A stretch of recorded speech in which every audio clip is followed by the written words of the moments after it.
నమస్తే. నిన్న ఆంధ్రప్రదేశ్ క్యాబినెట్ సమావేశం జరిగింది. ఈ సమావేశంలో ముఖ్యమంత్రి నారా చంద్రబాబు నాయుడు గారు మంత్రుల యొక్క పనితనం మీద ర్యాంకులు ప్రకటించారు. ఇది రాష్ట్రంలో చాలా చర్చనీయాంశమైంది. ఇలా ర్యాంకులు ప్రకటించడం చంద్రబాబు నాయుడు గారికి కొత్తేమీ కాదు. 2014, 19 కాలంలో కూడా ర్యాంకులు ప్రకటించి అపాస్పాలైనటువంటి విషయం నాకు బాగా గుర్తుంది. అసలు నాకు తెలియగలుగుతానండి. 8 మాసాలు పరిపాలన చేసిన తర్వాత ర్యాంకులు ప్రకటించాల్సిన అవసరం ఏముందో నాకు అర్థం కానటువంటి అంశం.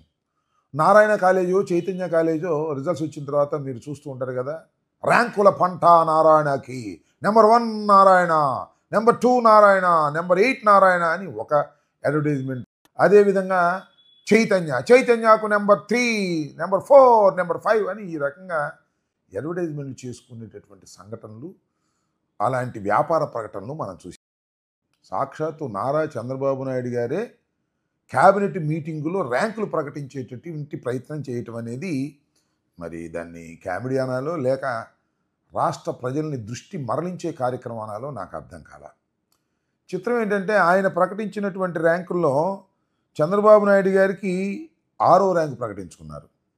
6వ ర్యాంకు ప్రకటించుకున్నటువంటి చంద్రబాబు నాయుడు గారు మంత్రివర్గం పనితీరు బ్రహ్మాండంగా ఉండాలి, ఇంకా ముందుకు సాగాలి అని మాట్లాడుతున్నాడు. నువ్వు అసలు నెంబర్ 1 రావాలి కదా. నిజంగా పనితీరు తెలిసి ఉంటే ఈ రాష్ట్ర ముఖ్యమంత్రి నెంబర్ 1 స్థానానికి చేరాలి. ఆయన ఇచ్చే ర్యాంకుల్లోనే వాళ్ళ అబ్బాయికి ఏమో 8వ ర్యాంకు వాళ్ళ అబ్బాయికి ఇచ్చాడు.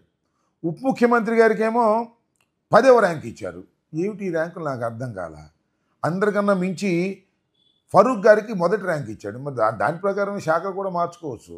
2వ ర్యాంక్ ఏమో కందుల దుర్గేష్ గారికి, అంటే జనసేన పార్టీలో ఉన్నటువంటి కందుల దుర్గేష్ గారికి ఏమో సెకండ్ ర్యాంకు.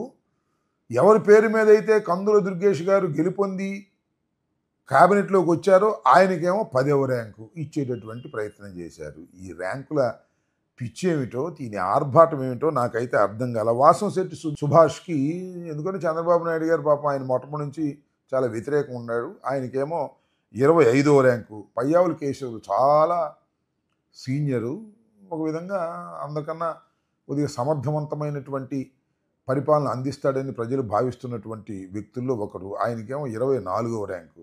అసలు ఏంటి ఈ చాదస్తం ఏమిటి, ఈ పిచ్చి ఏమిటి, ఈ ర్యాంకులు ఏమిటి, ఈ ర్యాంకులతో మంత్రులను అవమానించే కార్యక్రమాలు ఏమిటో ఎవ్వరికీ అర్థం కానటువంటి పరిస్థితి. అదేమంటే చంద్రబాబు నాయుడు గారు సుదీర్ఘ రాజకీయ జీవితం ఉంది. 40 సంవత్సరాలు పరిపాలన చేసినటువంటి, 40 సంవత్సరాలు రాజకీయ అనుభవం ఉన్నటువంటి వ్యక్తి అని ఉన్న సొరకాయలు కోసినట్టుగా కోతలు కోసేసే కార్యక్రమం పత్రికలన్నీ, ముఖ్యంగా ఎల్లో మీడియా చేస్తున్నటువంటి విషయం మనందరికీ కూడా తెలుసు. ఈ విధంగా చంద్రబాబు నాయుడు గారు ర్యాంకులు ప్రకటించారు. ప్రజలు ఏ ర్యాంక్ ఇస్తున్నారు? చంద్రబాబు నాయుడు గారికి ప్రజలు ఏ ర్యాంక్ ఇచ్చారు ఈ 8 మాసాల్లో? దాన్ని తెలుసుకోగలరా? మీరిచ్చినటువంటి సూపర్ 6 అన్నీ కూడా సూపర్ చీట్ చేశారు. ఒక్కటి కూడా సక్రమంగా అమలు చేయలేదు. ఇచ్చినటువంటి వాగ్దానాలన్నింటినీ కూడా చెత్తబుట్టలో వేసేశారు.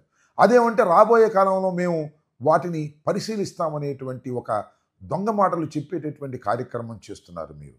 ప్రజలు మీ 8 మాసాల పరిపాలనకి ఇచ్చిన ర్యాంకు ఏంటో మీరు తెలుసుకోవాలని ఈ సందర్భంగా నేను చంద్రబాబు నాయుడు గారికి చెప్పదలుచుకున్నాను.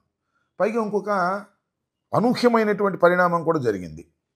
ఈ క్యాబినెట్ సమావేశానికి 10వ ర్యాంకు సాధించినటువంటి డిప్యూటీ సీఎం పవన్ కళ్యాణ్ గారు మాత్రం రాలేదు. ఎందుకు రాలేదో తెలియదు.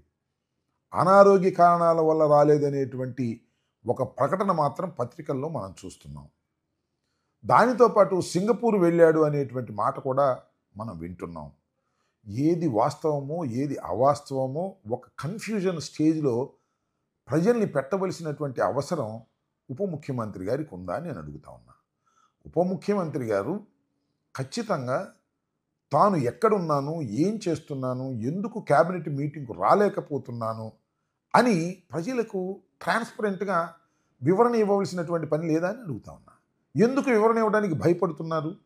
మన సినిమా షూటింగ్లో ఉండి అసత్యాలను చెబుతున్నారా? లేకపోతే సింగపూర్ ఏదైనా పర్సనల్గా పని మీద వెళ్ళారా? నిజంగానే ఆరోగ్య పరిస్థితి బాగోక బెడ్ రెస్ట్ తీసుకుంటున్నారా? వెన్నెముక నొప్పిగా ఉండి వీటికి క్లారిఫికేషన్ ఉండాలి కదా ఎవరైనా సరే. సాక్షాత్తు ఆయనే ఇవ్వచ్చు, కానీ ఆయన మాత్రం దానికి ఇవ్వడం లేదు. ఏమిటో మరి ఈ రకమైనటువంటి ధోరణి ఈ, మరి ఎవరికీ నచ్చనటువంటి ధోరణి. 25 మంది మంత్రులున్నారు. 26ది ఖాళీగా ఉంది. ఆ ఖాళీగా ఉన్న సీటేమో ఎవరి కోసం ఎదురు చూస్తుందో మనకు తెలియదు. మనకున్నటువంటి సమాచారం ప్రకారం, ప్రజలకు అర్థమైన దాని ప్రకారం నాగబాబు గారి కోసం ఆ సీట్లో కర్చీఫ్ వేశారంటున్నారు.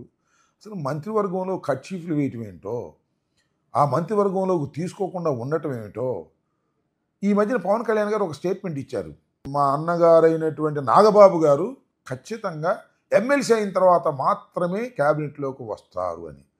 మీకు చాలా సాంప్రదాయాల మీద గౌరవం ఉంది, సంతోషం. ఈ విధంగా చంద్రబాబు నాయుడు గారు తన పరిపాలన కొనసాగిస్తున్నారు. చంద్రబాబు నాయుడు గారికి ఇచ్చినటువంటి ర్యాంకు మాత్రం ప్రజలు గుండు సున్నా అనే విషయాన్ని మీరు గుర్తుపెట్టుకోవాలని ఈ సందర్భంగా చెప్పదలుచుకున్నాను. ధన్యవాదాలు.